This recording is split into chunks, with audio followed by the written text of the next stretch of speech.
problèmes d'argent ou les disputes nées des problèmes d'argent constituent une première cause de divorce.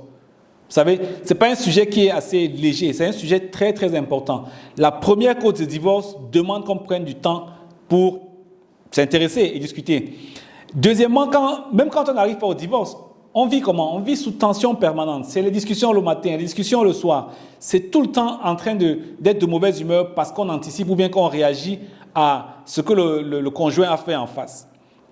Et troisièmement, si vous êtes une famille avec des enfants, ça ne manquera pas. Le père et la mère tout le temps en train de se disputer, peut-être parce que c'est parti des problèmes d'argent, ça va impacter les enfants. Les enfants grandissent en sachant qu'il est naturel de se disputer. Et demain, ils vont aller reproduire eux aussi cela dans leur couple. Donc, il y a l'impact sur les enfants, mais il y a l'impact aussi sur la famille proche parce qu'on n'est pas isolé. Quand vous êtes monsieur et madame, vous n'êtes pas isolé. Il y a des personnes qui vont être proches de vous, vous ne serez pas contente, vous allez le dire à votre sœur, le mari ne sera pas content, il va le dire à un ami ou à un frère. Donc, ça va aller au-delà de vous et d'éteindre en fait dans les relations familiales au sens large.